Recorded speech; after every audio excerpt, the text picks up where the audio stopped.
Welcome to Dome 84? Yeah, 84. And we are here with good friend of the show, great writer covering the Indiana Pacers, Caitlin Cooper. Feels like these two teams, Celtics, Pacers, we've been talking about them arm in arm for a minute. And finally, last week, they pulled off the trade at the most unexpected moment that I think a lot of us have talked about on the Celtics side and seemed to make sense from a Pacers perspective for a while here. Malcolm Brogdon to the Celtics, one of the bigger moves this offseason so far. I think a move that could have a big impact on the Celtics, but we're all left kind of saying this price, this return doesn't seem to add up when we were looking at this trade in the past and kind of kicking this one around. Caitlin, great to have you back. Hope you're doing well. Hope the summer's going great. What was your initial reaction to seeing Brogdon finally traded for Theis, Nesmith, a pick, and basically some filler contracts here? Yeah, first of all, thanks for having me back on. Yeah, I think I was a little bit surprised. I mean, everyone in Indiana, I think, pretty much knew that at the very least, Malcolm Brogdon was not going to finish next season on the Indiana Pacers. I was going to be surprised if he even started next season on the Indiana Pacers, given what the little sample size was with Tyrese Halliburton and what the language had been around acquiring Tyrese Halliburton. They referred to him after that trade was done as their franchise point guard. They've compared him to a Boston reference Tom Brady. They've compared him to Andrew Luck, Really? and oh yes, yes, that's how they see him moving forward. So it seemed like the writing was on the wall a little bit. Now they did temper that once Brogdon was back and was healthy enough to play for those little sample size, where Rick Carlisle essentially said like, well, now we're going to have 2 point guards on the floor. But you could very much note, like I think Rick Carlisle typically says things with a purpose. And when Malcolm Brogdon left the Milwaukee Bucks and signed with the Indiana Pacers, in restricted free agency, he was asked and said, my ideal position is point guard. And I think that mattered to him a lot when he came over, that he wanted to be able to show people that he could play point guard. So it felt a little bit telling when Rick Carlisle was like, well, now we can have 2 point guards on the floor. So I'm interested to see how that's going to play out with the Celtics. Just in terms of the return, I think that probably got diluted a bit when you look at what Malcolm's injury history has been. He hasn't played 60 games in 3 seasons. So I'm sure that was probably a factor for Brad Stevens. And, you never know exactly what the executives value. For the Pacers' perspective, that pick isn't going to be great. It's going to be probably close to the second round because the Pacers just gave the Celtics a player who's going to hopefully help them be better even than they were last year when they went to the NBA Finals, or at least equal to. So, but they do already have a pick potentially coming from the Cavaliers. If the Cavs make the playoffs, and they'll have their own pick. So if you have 3 firsts, there's potential that you have a lot of flexibility there. Maybe you can move up. Maybe you can do something. Maybe they really like Aaron Nesmith, and now there's a lot of rumors coming out that they might be throwing a max offer sheet at Deandre Ayton. So doing that trade in the way that they did gave them that max slot. It gave them cap space. So maybe they really valued that in order to go after, potentially their franchise center as well. Yeah, the pick here, the big one for sure. It probably won't be a great pick, but it's something. And who knows what kind of pick compensation was out there otherwise for Brogdon. They did make the weird move. Last time we talked, we were kicking around maybe Brogdon being a fit on the Celtics or some other Pacers and Smart going back and forth. We were trying to find the perfect trade here. And it did seem like Brogdon made sense for Boston before, but Indiana signed him to that extension that I think now takes him through 2025, made him trade ineligible at the time through the end of the season. And it sort of put them in a tough spot. I wonder what the thinking was behind that extension, because it took away all their trade flexibility throughout the season. And I know when they signed it, they didn't have Halliburton at that point, but it's just been a weird tenure as a whole from Brogdon there. Like, it looked like he was going to be a centerpiece for Indiana in the early end of the contract when they were a pretty good playoff caliber team at that point. And then by the end of it, he sort of gets displaced there, but, has that extension anyway that's sitting there. It's just such a weird tenure in the end, looking back on it for Brogdon there. Injuries, role, bounced around, multiple coaches.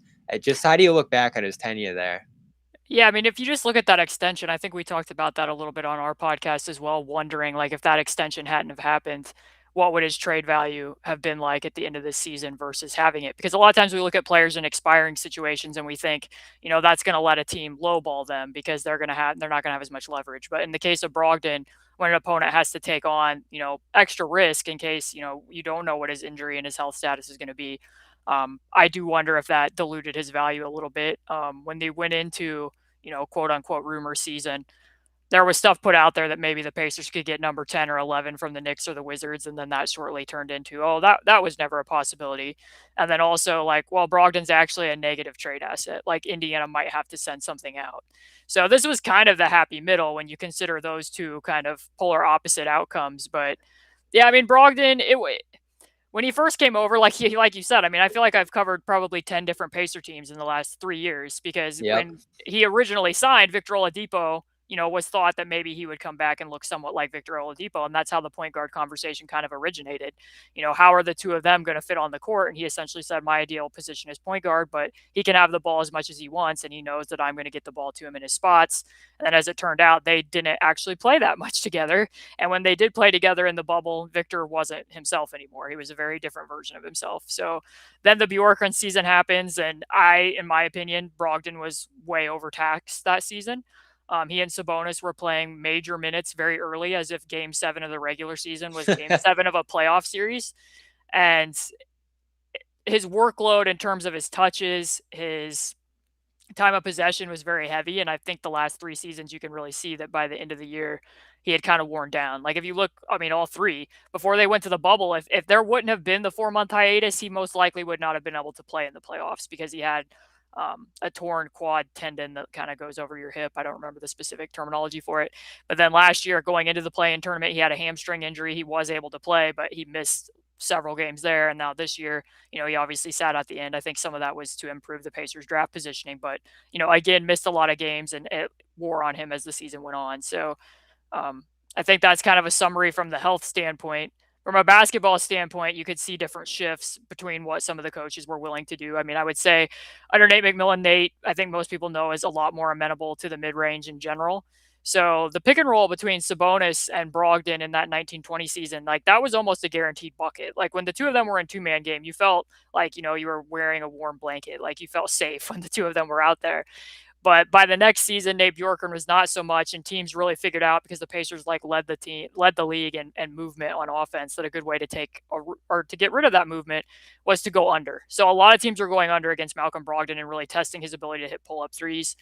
And there wasn't as much room. It didn't seem to me like Bjorkgren was as amenable to letting Sabonis automatically rescreen that and let Brogdon get into the mid-range area where he's a little bit more comfortable and hit that pull-up too. So that was causing him to have to drive a lot. And I mean, he did have a career season under Nate Bjorkgren, but you could see the way that impacted their offense a bit. Now this year under Rick Carlisle, he once again was tasked, like his time of possession and stuff was pretty close to what Luka's was in Dallas. So the three-point shooting did not rebound this year. I think some of that has to do with injuries, but I'm sure we'll get into more of that as we go on as well. Yeah, the injuries is the big one, and that's, I think, why his costs, more than anything else, reached what it did here. At 40 the last 50 games last year, you mentioned the tank implications there, probably extended that Achilles injury a little bit than it would have been if, they had something to play for there. Injuries just about every year of his career since his rookie year, so you can almost assume that he's going to miss 10, 20, maybe more games going into a year.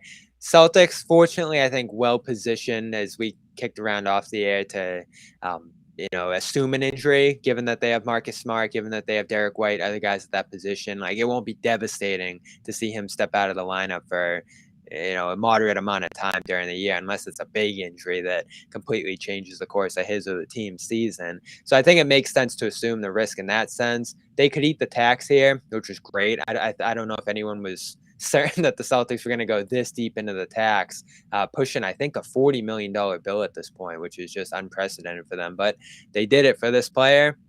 And I found the biggest intriguing point that multiple writers, Woj breaking it, made is that this is the Celtics going after their true playmaking point guard. And, that phrase has been tossed around the Celtics, has been tossed around Marcus Smart, whether he is that guy or isn't that guy. I think it's impossible to argue against anyone who said they needed to go and improve that spot after a postseason where their turnover rate went up in every round, where they couldn't hold on to the ball at all through their last 3 losses of the NBA Finals there. But I think everybody's looking at Brogdon and wondering, is he that guy? Because this is a player who, in Milwaukee at his best, it was off the ball, secondary drives, catch and shoot. He had that amazing 50, 40, 90 season everybody points to, which feels like forever ago now. some similar stuff in Indiana, though he tried to make that transition to the point guard spot, it seemed there. But it still feels like they have two guys in Smart and Brogdon who have played more of their career off the ball than on the ball, organizing things. They both have the skills that bode well to do that role in spots. But it doesn't feel like either of these guys are really the guy to have the ball all game and be running the offense. Yeah, I mean, Brogdon's been their primary point guard for the Pacers for 3 years. I mean, I think a lot of people in Indiana think that needed to shift. I would refer to him, or what I call him, as a 1.75. He can run offense, but I think he's better off playing off ball, being a slot driver, attacking closeouts, doing drive and kick in that type of way. I mean, I think that Boston will be able to use him in pick and roll. His pick and roll efficiency is very good, in part because his turnover rate is so very, very low.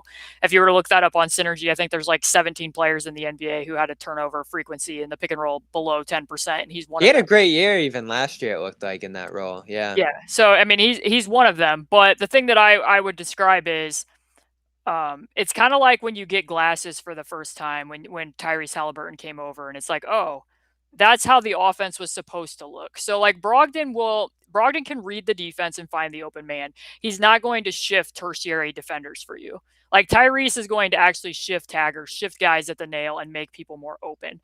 I don't really think that's something Malcolm Brogdon does. He can hit pause. He has a nice change of speed, a hesitation at times. He can get into offense, but I've noticed over the last 2 years, because like I said, the first year it was like he and Sabonis were money. The next year, teams started really going under, and that bothered him.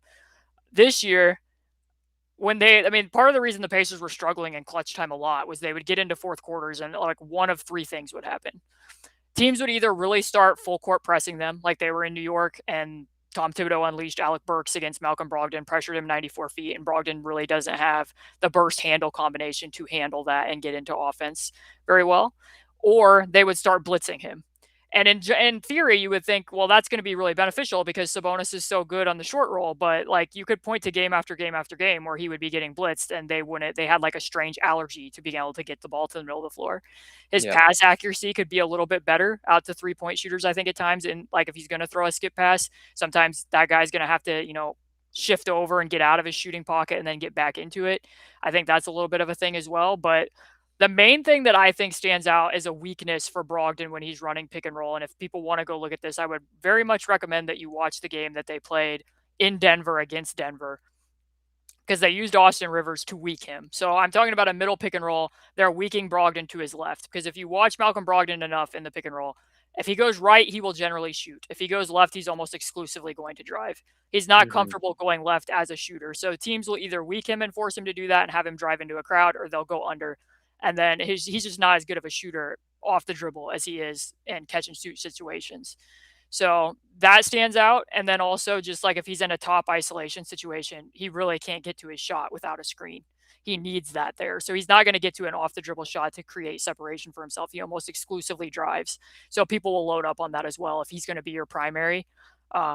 So maybe not as big of a deal if you're still going to be relying on Tatum to do a lot of that type of stuff, and then you are comfortable with Brogdon playing off the ball and getting that type of, driving kick action like I referenced. But to me, it still kind of feels like, let me be careful here because I don't want the Boston faithful to get mad at me. If you're Brad Stevens, you make this trade every single time. Like there's no questioning to me that you trade for Malcolm Brogdon, but it still kind of feels to me that Brogdon doesn't necessarily solve their core issues, which is like Tatum's going to have to get better at drawing fouls around the basket. His playmaking, while it did make strides, is still going to have to get a little bit better because I still think you're going to need him to create the initial advantage. And then, Jaylen Brown's handles is also going to have to improve. This relieves some of that, but I don't think it completely fixes it. Yeah, it's a release valve, and that's the point. Like, this is why I thought the playmaking need was overrated here, is because it's going to be Tatum at the end of the day, no matter what, with the ball in his hands, running the offense, whatever you want to call him, point guard, point forward, whatever those roles shake out to be. Tatum's going to have the ball in his hands more than anyone else throughout the course of a game. It almost felt like spacing was the bigger need for him when Grant Williams declined as the postseason went on and some of their shooting stagnated. You talk about Brogdon being an effective off-ball guy, and especially at times in his career, an elite catch and shoot guy.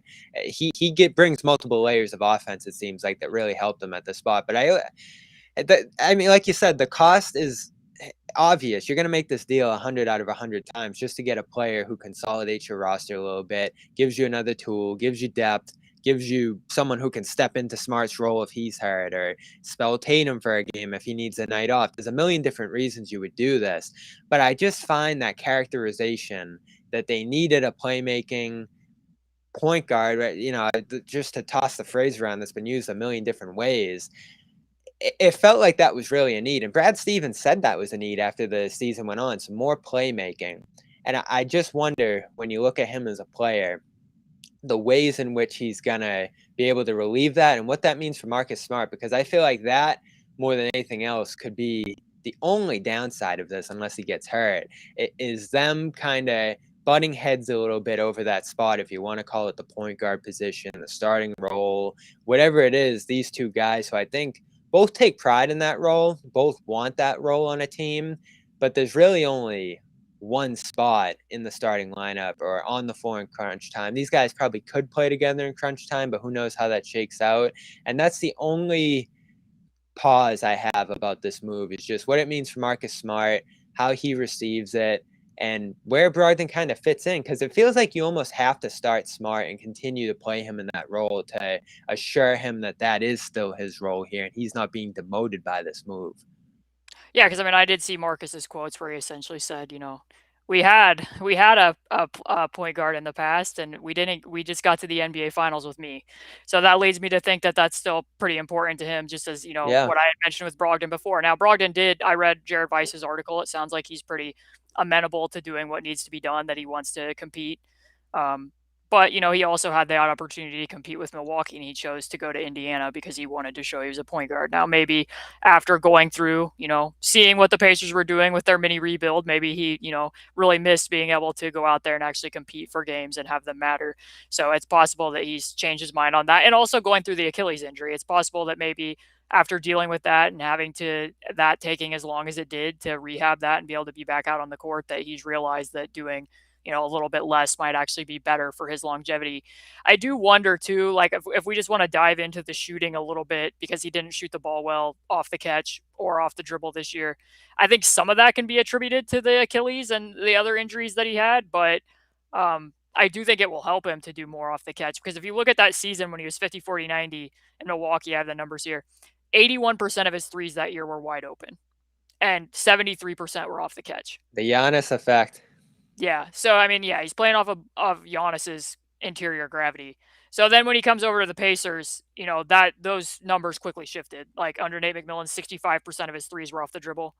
Um, Under Nate Bjorken, 53%, and under Rick Carlisle, 50%. So he's having to do a lot more in that situation. And like I said, sometimes it has to do with his gather. If he has to go left, he's just not going to be as good of a shooter. I've written a longer article about that. But if you can get him more over there, and I think part of the problem too when he came back, like he was basically a paint missile in those 8 games when he came back with Tyrese. Like it felt very evident to me that he was trying to show, like, I don't know if he thought he was going to be traded, but that he wanted to show he was healthy. He averaged like over 22 drives per game. He was like 5th in the league and drawing free throws out of those drives as well. But there were times where he was turning down shots to drive. So I don't know if missing the shots or how he was feeling was impacting that. But like, just as an example, they were in Washington and he was just like killing everybody on slot drives, just going past. Kispert, Denny, it didn't matter. Denny's a good isolation defender. Denny like bounces off of him. He has like 6 feet of space to shoot, and instead of shooting, he drives back into him again. So the shooting is somewhat of an interesting topic. I mean, if he can, like I said, if he can get back to playing off of Tatum's gravity and some of those, you know, little things that we talked about, that Brown and Tatum strides they still need to make. If Brown can play with his eyes up more because his handle gets better, and he can find Brogdon on target, then, you know, I think that it's possible that he can get those numbers back closer to what he was doing when he was playing in Milwaukee. Yeah, and the Celtics do stagger their lineups pretty well. So even if he is coming off the bench, he'll have opportunities to play with Rob, hopefully, and roll there with him. That would be really exciting to watch. He'll have the ball in his hands more in those lineups, I think. And you probably want to keep that starting 5 if you're the Celtics together from last year. Smart, Brown, Tatum, Horford, Rob. Defensively, that unit was just dynamite. And Brogdon, I think the plus on top of everything else we've talked about is that he can fit this defensive scheme a little bit, switch some, I'd imagine, at his size. And, you know, I think he is a better off-ball defender you've talked about than point of attack guy. But Smart I think overall being able to switch 1 through 5 just has the advantage and versatility over him as a whole, which, I don't think a lot of guards in general are gonna be able to compete with the versatility and, defensive player of the year, pedigree, and just everything that Smart brings to that side of the floor. So I think that is another feather in Smart's cap when it comes to the starting lineup decision that they're gonna have to make between these two. Smart, underrated passer. I want you to get into Brogdon's defense, but also just the passing and how these two compare as passers. Because I know the ball control didn't pan out great for Smart down the stretch, but just watching him, he really is a great passer. The problem is that he just doesn't have the scoring threat, the scoring abilities to kind of set up his passing that Brogdon probably does. So I think Brogdon's ability to be a threat, off the dribble, getting to the rim, the different things he does as a scorer make him a better passer possibly. But just as a pure passer, I love what Smart brings to the table. It's a tough decision between these two. It really is. Defensively, yeah, what you bring up is pretty accurate. I mean, there was reasons why, just as an example that I'm sure Celtic fans will be familiar with. Even though Kemba Walker was looking cooked, there's a very specific reason why they're matching up and Brogdon is defending Evan Fournier and not Kevin Walker. They're putting Duarte on Kemba and having him pressure him and letting Karras guard RJ Barrett. You do not want Malcolm Brogdon guarding speedy guards in any form, whether he's switching onto them or he's trailing over in a drop coverage. That's not something that you really want to have happen. He's much better defending against wings. You'd want to shift him over. So in that sense, like if he is playing minutes potentially with Marcus, that will be something that Brogdon hasn't had. The Pacers have not had a point of attack defender that's made it super viable for him not to have to do that. I mean, Duarte tried to do it. There was other times where, even sometimes they'd be playing Jamal Murray or they'd be playing Devin Booker and they tried to have TJ Warren do it so that Malcolm wouldn't have to. But that would be beneficial for him because he can come out, his defensive positioning just isn't great. He comes out flat footed and then he's just not quick enough. From a playmaking standpoint, like Brogdon isn't somebody like they did play very fast under Nate Bjorkgren. They were like top 10 in pace as well as transition frequency.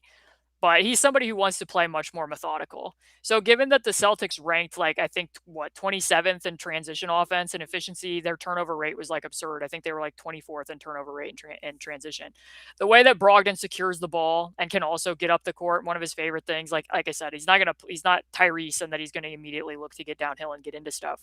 But he's very good at hitting pause and doing a fake pistol and then getting right to the rim. So in the sense that I think he can quell some of what can be overzealous for the Celtics in transition at times. I think that will be a benefit to him having the ball in his hands right there over Marcus in that type of a situation as far as a passer. Yeah, and in crunch time, slowing things down. I mean, that's something he talked about as well in some of his early comments, coming over the Celtics here and just how he sort of projects his role here. That'll be a benefit, I think, if he can do that as well. I wonder, some of the things you talk about with Brogdon, Smart's going to be a big part of this puzzle no matter what. They're both going to be out there in crunch time more often than not, I'd imagine. They're both going to have huge roles on this team. But I do wonder what it means for Derek White, because a lot of the stuff we talk about Brogdon being great at here is stuff that I think the Celtics acquired Derek White looking for initially. But you talk about catch and shoot, just nothing from him there. Really struggled, I think, to create because he didn't have the ball in his hands a lot and really couldn't be a threat to score out of those catch opportunities. A little secondary dribble action that was helpful at times. And overall, I don't think it went how he wanted it to. I don't think it went how the Celtics expected it to for him out there. So he's going to be the guy more than anyone else, it seems like, takes a back seat out of this. But I almost wonder if he'll be on the roster at all. Some other team values him. If they're able to maybe swap him out in a bigger deal as salary for a depth big or a wing, there's still a few needs that you could probably swap White out because as it stands, Smart, Brogdon probably fill out most of the minutes at that main guard spot, I'd assume. And anything else, White's going to be off the ball on this roster, which I still look at and say, that's not his best position to succeed. So I almost wonder if White has any role on this team. He obviously has a role, but it's going to be much smaller than it even was last year. And by the end of the finals, he really wasn't even playable. It's just so disappointing how that trade went because they gave up a lot and he really didn't solve all that much. He was helpful. I think all the little things he did made him viable despite his immense shooting and scoring issue. Man, this almost feels like a move to fix what didn't go right with the White trade. Yeah, I mean, I guess it would probably be somewhat playoff series to playoff series. I mean, Malcolm Brogdon's a better player than Derek White. I think he's a more complete player than Derek White. But like when they're playing the Miami Heat and you can have Derek White doing lock and trail defense against their various shooters, and then you can have, potentially Robert Williams up at the level, and then also have Jaylen Brown stunning over. That made a pretty big difference at cutting off what the Heat like to do with release valves and with their movement shooters. I don't think Brogdon's going to be as strong in lock and trail defense as what you could do throwing Derek White out there in those types of situations. But that's he became a fun screen and roller in that series too, which was effective. yeah. That I don't necessarily think that that's going to be Brogdon's strength, but in terms of him being somewhat respectable, I mean, I think most teams his release is a little bit slower, but you are going to play him closer. Even when he isn't shooting the ball, you're not going to have a defender sagging off of him as much as you're going to with Derek White, just right off the bat. So I think that that's just an automatic upgrade. And I do also think that Brogdon's better at keeping a live dribble in tight spaces. So like if you get into the paint and his initial drive is cut off, he can still, continue to probe or, have a really good long last step to still get to the rim in a way that Derek White's probably going to get somewhat stranded or have to immediately kick out. Yeah, so that's where the Celtics stand out of this trade. Hard to not like the move. There's so much upside here, and the downsides aren't that pronounced. And again, they seem like a team that's pretty well equipped to deal with an injury he goes through or, any other issues that they might have here on that front. So from the Pacers perspective, we've talked about Nesmith a little bit at length here on the Celtics side, the hope he had left. We actually kicked around what role he might have on the roster and what chances he had to emerge right after the Danilo Gallinari signing went through. But this happened right after. Now he's off to Indiana. I think everybody's happy about that. He can play a lot more side, have a lot more room to take threes, to just get extended minutes. Because more than anything, through 2 years here, there was just not consistent opportunity for him on the Celtics team. 1, 2, 3-point attempts were making or breaking his performance, and he just really went into a hole that got deeper and deeper and deeper through 2 seasons. And again, I think a lot of people, draft evaluators out of that class, the consensus was this was one of the best shooters in that 2020 class. But he really only had that one stretch to close the 2021 regular season where he shot 40% from deep, some good action out of the corners. Defensively, he made a quick appearance in that Miami series, and it looked like he had kind of figured some things out on that end, because that was his big weakness coming into the league. I think this team's scheme, all the switching, really made it difficult for him in year 2 especially. Didn't have the trust of Stevens, didn't have the trust of Udoka. So I don't think there's a ton of hope here for him, but he is going to a situation where he can at least play, which is a good thing for a player that early in his career. Yeah, I mean, I think with the Pacers, they've kind of made it a practice of theirs to take on players that are unloved in situations, and a lot of times that has panned out. Like you can look at Victor and Sabonis, or you can look more recently at an example that I think would be clearer to Aaron Nesmith's journey of Jalen Smith. Jalen wasn't going to have an opportunity to play a lot of minutes for the Phoenix Suns when they're a contender, but they trade for him at the deadline. It wasn't certain they were going to be able to re-sign him, and he popped for them. He did some nice things enough that they wanted to re-sign him and keep him for another 2 or 3 years potentially and see what else he can do. I think that's probably what they're hoping with Aaron Nesmith. I mean, it's not necessarily the cleanest path, because when you look at their roster right now, it's like a ton of guys who are 6'6" and under, who are mainly spot up shooters or a bunch of centers. So I'm not exactly sure where his playing time is going to shake out, because I would imagine that they're probably planning on starting Theis and potentially Buddy if he's still on the roster, and Mathurin as well, since they just used their number 6 pick on Benedict Mathurin. But I think that they will give him a chance. I think he will have an opportunity to get minutes. And for me, I don't think it was all necessarily. I understand from Ime Udoka's perspective after I watched more of him why he wasn't getting regular minutes, if I'm being honest. It's not his just that misses were so bad. yeah, And other stuff too. Yeah, I mean, other stuff. Like I tried to look for games when he was playing in non-garbage time to see what was going on, and he is a hop catch shooter. And I feel like there's times where Tatum would get into the paint and it would take him too long to find the passing window. So that was making things a little bit harder on Tatum, where he's not necessarily making himself visible. And then once he's having to hop into that shot. And I think that alters his release a little bit. He needs to be in rhythm in order to make those shots. So if he's not moving into the shot correctly, that impacts him. And then, what you said defensively, like that Heat series, I watched that game, and he had that one incredible play where he stopped that 1-on-4 fast break, and you're like, wow, this dude is amazing. And then 2 or 3 plays later, it's like, wow, what is this dude doing? Like, he's in crash mode and he's everywhere, and he's just getting fouls for no apparent reason. And you kind of want him to tame some of that energy down a little bit, and it seems like he can get lost in certain circumstances. But given that if the Pacers think he can be a wing, they basically don't have any wings, so it won't hurt them to give him more reps. I do question, a little bit. Sometimes if he can attack closeouts, but I worry about his left hand a little bit. It feels like when he gets into the paint that way, he always wants to inside hand layups with his right, and that's not super successful for him. Or he has to, use a fake over his shoulder and try to get back because he can't leverage his shoulder into a floater. But, maybe that's stuff that the Pacers development staff can work with him on. I think that the main impetus for this was that, you can take a chance on Aaron Nesmith. They obviously wanted to pick, and I think that based on stuff that's getting reported about Ayton, they really wanted that cap space as well. So if they get Ayton and they have the pick, they're probably going to be happy whether Nesmith actually pops or not. Yeah, so I do want to get on to Ayton because he's sitting out there, and it doesn't really seem to be much buzz about when he's going to make that move and how he might connect to a Kevin Durant deal, which does seem to be losing momentum at this point. So maybe that is the direction he goes. Indiana, sign an offer sheet, head over there. I doubt the Suns would match it, even if they want to maintain him as an asset. Like, they just don't seemingly want to carry that contract. And it doesn't seem like anyone's thrilled to give him that deal out there, but Indiana does have that cap space now. I think it makes some sense to acquire a player of that caliber in free agency if you can as the Pacers, because how many opportunities do you get to do that as Indiana? I do wonder though how you just project him fitting on this team if they do ultimately land Ayton though. Yeah, so I'm actually in that process. I mean, I think in a lot of ways he's going to fit perfectly with Tyrese Halliburton if he's amenable to continue doing what he's doing in Phoenix, which at times it seems like he's not. I mean, he's made reference in the past about wanting to play the 4 and do other things that it's almost like a curse that he has, that the things that he's good at, he doesn't really seem to enjoy. And the things that he wants to do aren't necessarily things that he should be doing. But like, just as an example, Miles Turner, I think this year if you look at synergy, after setting a screen, he rolled on 43% of his screens. The rest of the time he was popping. So that is, I think, either the highest or the second highest that he's ever rolled to the rim. Ayton is closer to 80%. So if you're a guy like Tyrese Halliburton who doesn't get to the rim a lot, he more relies on his floater, throwing lobs to keep that off balance, and his skip pass.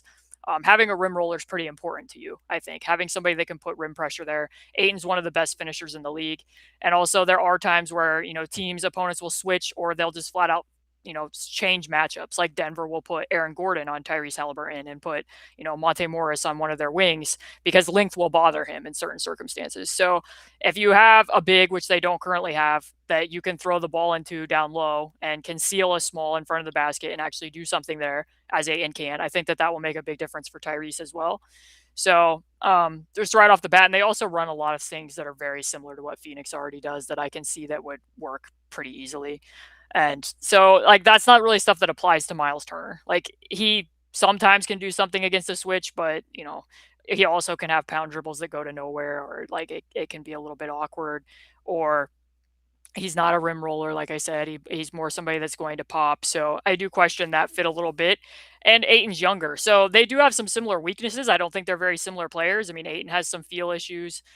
He doesn't do a lot of self-creation. Some of that also applies to Miles, but Ayton is younger, so you have more time to bank on him maybe working on his feel than, year 7 or 8 of Miles Turner, and hoping that still turns the corner when you're not guaranteed that it will. So I don't know that I'm super comfortable with paying DeAndre Ayton a max contract at $30 million. That's what I was gonna get to. Yeah, Given that, I think about 80% of his twos were assisted last year. He just doesn't do a lot in the self-creation realm that you can point to with other centers who are on max level deals, or like with a Rudy Gobert where the defensive impact is just so undeniable that you're willing to do it even though that isn't there. But, in the case with the Pacers, maybe if he comes to a team where there's not as much pressure to be a playoff team or a contender, and he's going to be, a number 1, number 2 option, he can workshop some of that, and you're okay if he makes mistakes. You're okay if he turns it over trying to put together, a 2 or a 3 dribble move to get to the basket. Because, I mean, you'll see on his tape that a lot of times, like, his hook shot is, like, basically unstoppable. The numbers on that are crazy. But a smart defender like, Draymond Green is going to sit on his hip because he almost always turns to the right. And then his counter move is to spin back to the left and hit his turnaround. So he doesn't really want to dribble the ball with his left. So if I were them, I would sit on it, protect the hook shot, and then shade him to his left and force him to drive. Come up to his right foot and force him to put the ball on the floor with his left. Those are stuff. That's the type of stuff he's gonna have to work on. But when you're, like I said, when you're playing for the Pacers, maybe you're okay. Like if he does turn it over, trying to drive to his left, because little baby steps of progress that the Phoenix Suns are probably like, look, dude, we don't need you doing that. We just want you to set screens and roll the basket and be a release valve for Chris Paul. So the environment's a little bit different, and then maybe he grows into that 30 million a little bit more than what he would with Phoenix. Yeah, we'll see. That's a tough contract, especially when you haven't paid Halliburton yet. So that's going to be another max level deal, you'd imagine, when that day comes. And there is a limit to what Indiana wants to spend ultimately, and then you got to figure out what you're doing with Turner, which is we're 3 years into that at this point. Effectively, we're kicking around: is it going to be Sabonis? It's going to be Turner? And it turns out if they go with Ayton, it's neither. And this wasn't a great return for Brogdon. I can't even imagine what the return is going to be for Turner if it reaches the lowest level of value for him in the end. It might even just be a sign and trade kickout and sending him back to Phoenix or whatever bigger deal develops here. It almost feels like a 6-way trade is going to develop that just solves all the issues of the league right now. Yeah, the Miles Turner trade value thing's always a mystery, because with the exception of when the Pacers tried to get Gordon Hayward, I just talked about this with somebody The the other day. Celtics didn't even want to take him. Well, yeah, I mean, with the exception of that, like Miles has been on the trade block almost every year since I think 2017-18, or has been mentioned in rumors. I don't know exactly which way that's always originating from, but I have never once heard what an offer has been. Never. Like I've never seen somebody report that. So in that sense, like whatever the Pacers get, you're probably just gonna be like, okay, because I mean, I have nothing to compare it to. You're not going to be able to say, oh, you waited too long, because we don't know what his value would have been 2 or 3 years ago. I imagine now that he's come off of 2 seasons where he hasn't finished the season and has had various, it was turf toe last year. This year it was a stress reaction, not a fracture, but a reaction that kept him out. That was a killer. That will be, that might cause teams to lowball them, I'm sure. I'm wondering about what his health situation is. I mean, he's said now that he is fully healthy and he's ready to play, but I think that the one risk that the Pacers have on the one hand, if they don't get something done with Ayton, there's a chance that they could bring Miles back. He'll get to play solo 5. He'll get to play with Tyrese. I think there is a Tyrese effect with bigs and improving that 2-point percentage. So maybe you can bank on that, but it's not guaranteed. If it doesn't happen, teams are going to know. Like there's always been something holding that, people will bring up that's holding Miles back. Oh, it's Nate McMillan. Oh, it's Sabonis, oh, it's Malcolm Brogdon, or oh, it's this. Like if all of those caveats are gone and it doesn't change, then every other opponent's going to know too. Every other rival team's going to know it didn't change. So like if you're a team like Dallas, like I know that they already have Christian Wood and they signed JaVale McGee, but like if you're a team like Dallas and you're thinking, well, we have Luka Doncic and you're going to get to play the 5 here, it'll be different. And you've seen with the Pacers and Tyrese that it isn't, that could hurt the Pacers negotiating standing as well. Yeah, and there's a lot to like about his game, but it hasn't rounded out there. And if no one around the league projects that it would round out in their situations and they don't want to extend themselves a little bit, I think the price point has made it tough too there with his salary where it is. It doesn't make it a flyer. You're suddenly making him a significant percentage of your cap, and all of a sudden he needs to be a sizable part of your team at that point. And even a team like the Celtics that effectively could have just taken him for facilitating that Hayward trade, they didn't even want to do that just because it didn't seem like they wanted to invest in him or make him someone that they relied upon. And I like different things that he does, but it just doesn't seem to come together into a player that really impacts the game, beyond the stat sheet or beyond some flashy moments here or there. So it's too bad. Maybe he was hurt by playing along Sabonis for all those years, for being cast where he was, and maybe just stagnated as a player because of that. But he was never really able to get out of where he started. Like, I really don't feel like he's even grown all that much over the years. Like, he just kind of is who he is. I mean, you can see little things in flashes. I did think this year, like at the beginning of the year, he was shooting the 3 a little bit better, and you would actually see him drawing some closeouts and, attacking a closeout, putting together some dribble moves where he was driving and actually getting to the rim some. I thought that was a difference for him.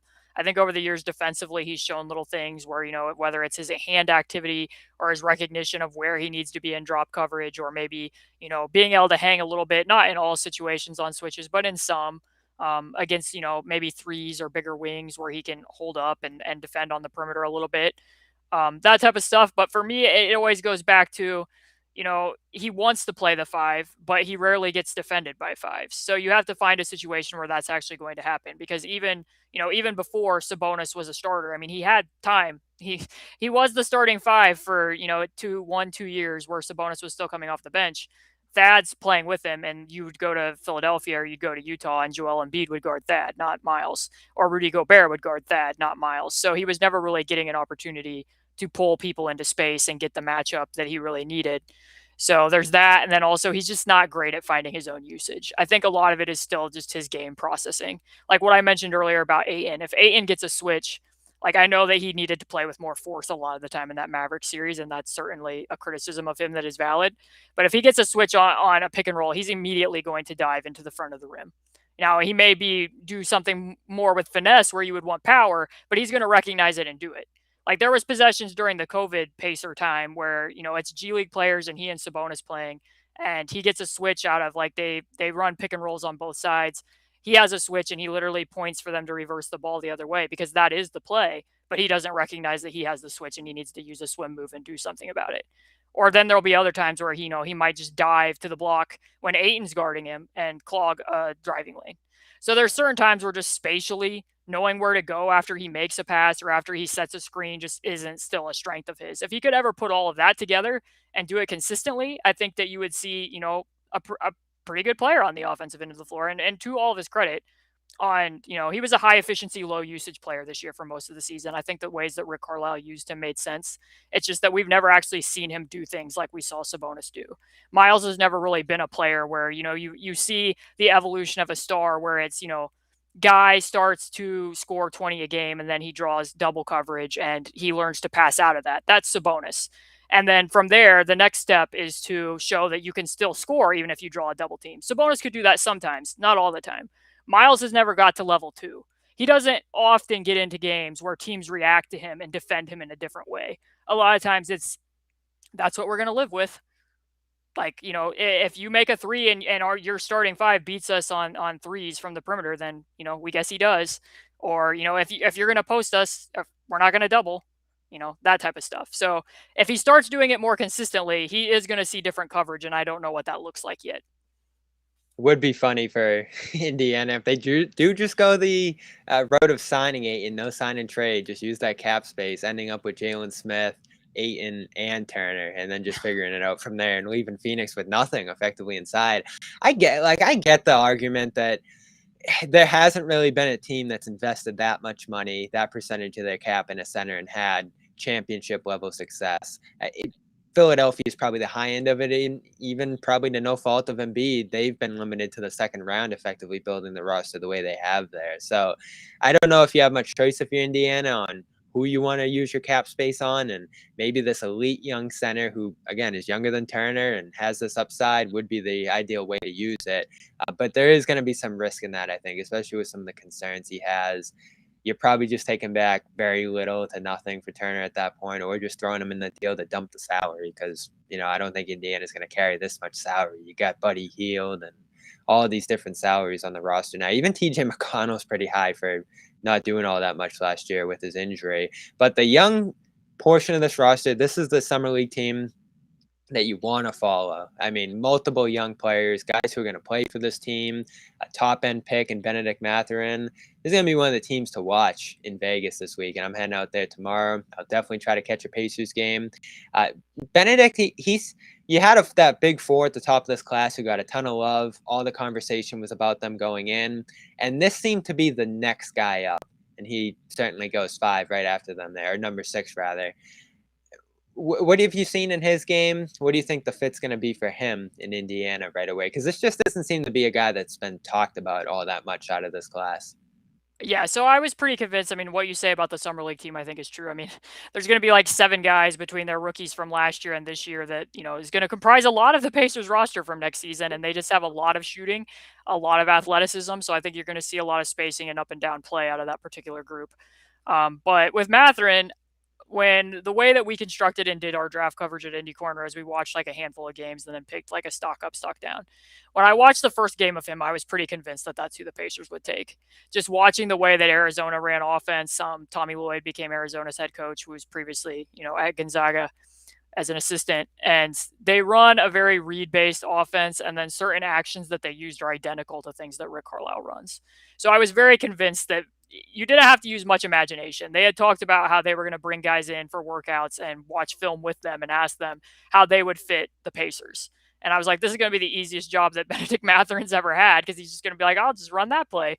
But yeah, so between he and Tyrese, I think that the fit's definitely going to be there, because if you look at the numbers between Brogdon and Tyrese and Buddy and Tyrese, the Pacers got outscored by like 17 points per 100 in those 8 games when Brogdon played, and that deserves some context. But there's evidence that playing him next to a guy like Buddy, who's more of an off-ball mover, off-ball shooter, can do some things in terms of secondary skills, was a better overall fit. And that's kind of like Mathurin to a degree is like Buddy, just with tons of athleticism. They want to play faster, and Mathurin really unlocks his athleticism in the open floor. So that's never really been a feature of Rick's teams over like the last 7 years. But I think if you give him the horses, and it very much feels to me that they're all in on this based on who they drafted and who else is on the roster, that they really want to be able to play and transition more often. And that's definitely something Tyrese wants to do. If you watch a Pacer game, you're going to see him really clapping for the ball on inbounds and wanting to get it up and immediately get into double drags or get into some type of secondary offense right away. So and Mathurin is just a really good cutter. So between that and pairing that with Tyrese's eye manipulation, I think that the two of them will play off each other really well. I buy into his shooting.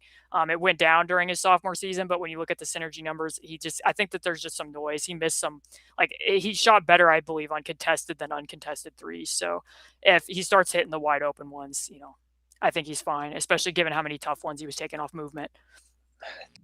This could be an offense right away next year. I mean, they're young, so it's going to be a little erratic probably and go up and down game to game. But you even saw late last year, this team, Celtics game in particular, where they knocked off the Celtics, where they were on that great run. This is just an offense that could explode on any given night. All the shooting, the playmaking through Halliburton, you add Ayton to that on top of it all. This team could already look a little dangerous next year. Now it's going to be about building consistency, the defense.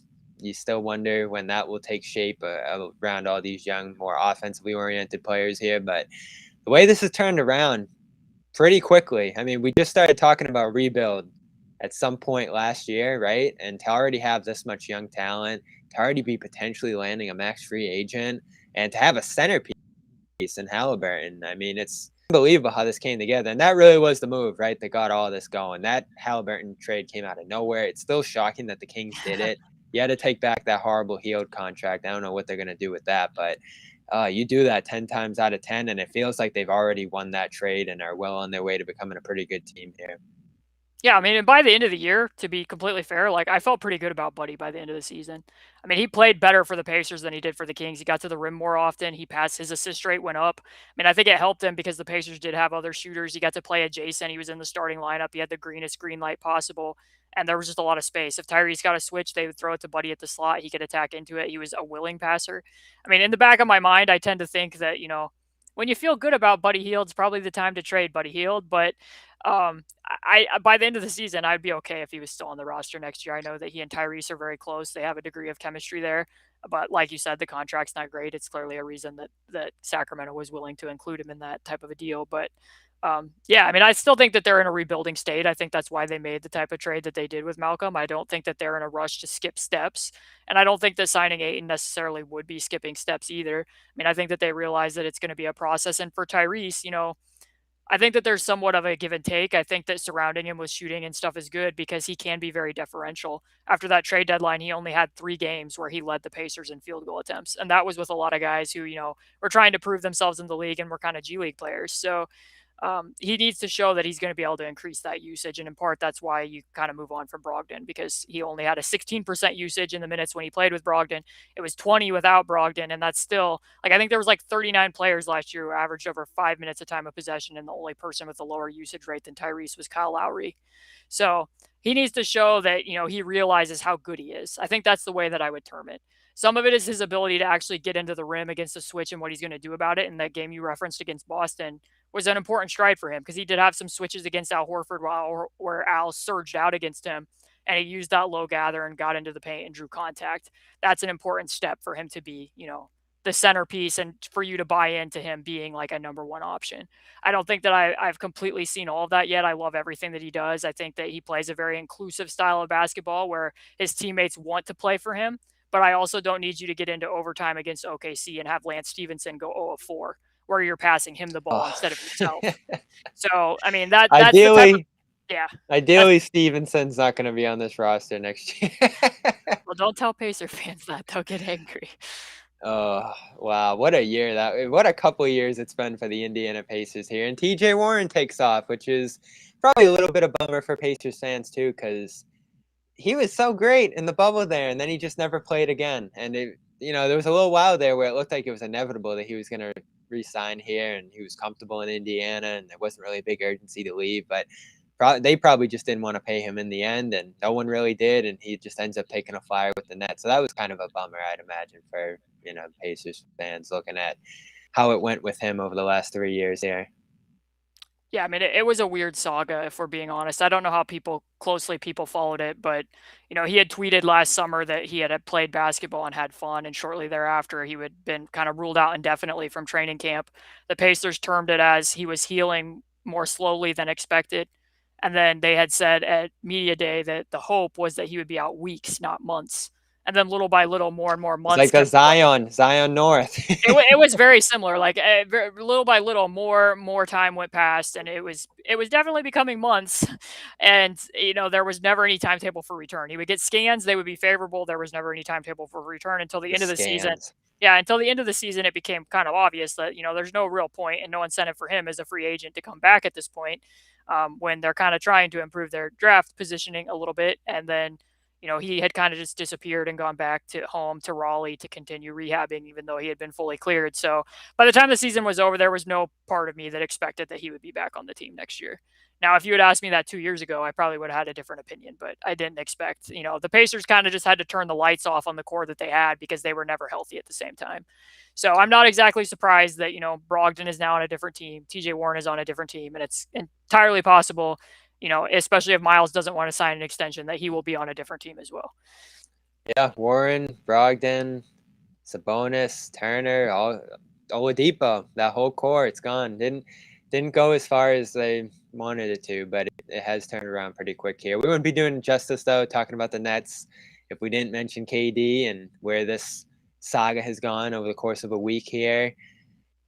It doesn't seem like he's going to move now. For the different suitors, whether it's Phoenix, whether it's Toronto's become a hot name, Miami wants to be involved, but it just doesn't seem like they have enough here. In Boston, like their name isn't coming up, but they seem to make as much sense as anybody in terms of what they can offer and where they're at as a team and what a player like Durant coming in might provide in terms of a boost. I'm off it just because it seems like the price is so astronomically high that acquiring Durant would basically bomb the depth of any team he ends up on. And that might even change his tune when it comes to his willingness to join another team here. But when you look at the teams that are mentioned alongside him or could potentially get involved here, does it make sense for a team, I guess, like Boston or like Phoenix, that's kind of on a doorstep of a championship, to acquire a player of his caliber, give up a ton of depth, and really remake the fabric of their team to get a guy that's been number one or number two, but in the league, but is 33, 34 now, a couple of years after an Achilles tear? I mean, I think for Phoenix, it's a little bit of a different equation because their window's kind of, on a much tighter timeline. Chris Paul, he's not going to be producing in the way that he was forever. So if you're really wanting to go all in and still win a championship, I think it makes a lot of sense for them. And especially given what it appears to be their relationship with Ayton is, I think that you probably do that. In Boston's case, depending upon what the price is, you just went to the NBA Finals with the core that you have. Now, that's not guaranteed. Obviously, we know that, Chris Middleton wasn't playing for the Milwaukee Bucks. The Nets were kind of a dumpster fire to a degree. And I'm not trying to diminish in pieces by the time. Yeah, and I'm not diminishing at all what the Celtics did. They played who was in front of them. That's what you have to do. They showed that they were a good basketball team over the back half of the season. They went to the NBA Finals and they didn't get swept in the NBA Finals. So, but I think that you probably feel somewhat confident in the fact that Tatum and Brown have improved over the years. They seem to be hard workers. You would hope that they will continue to take those incremental steps. You've added Malcolm Brogdon to try to help that core a bit. That, I might feel okay just continuing to ride that wave without going all in and sacrificing that degree of picks and other stuff for, maybe I don't know that it necessarily guarantees you a championship if the Celtics have Kevin Durant, nor do I think that the Celtics are disqualified from getting back to the NBA Finals if they don't have Kevin Durant. So, if I'm Phoenix, I'm smashing the yes button. If I'm the Celtics, I'm a little bit more hesitant depending upon what they want in return. So there you have it. Busy summer. We hit a lot of it over the week, or over 50 minutes here, an hour with Caitlin Cooper. You can find her. A lot of people, big fans in the chat, Caitlin, of your analysis here and your coverage. And a lot of people are. And you can find it at indycornrows.com, as well as C2_Cooper on Twitter. That's been thrown in the chat already. You can go find it in there. Always great time talking with you, Caitlin. Fortunately, the Celtics and Pacers, it just always seems to overlap here between these two. And hopefully the Pacers will be at that top level of relevancy again in the playoffs or wherever that is soon. Great to have you here. Great talking to you, and enjoy the rest of your summer. Hey, thanks for having me on again.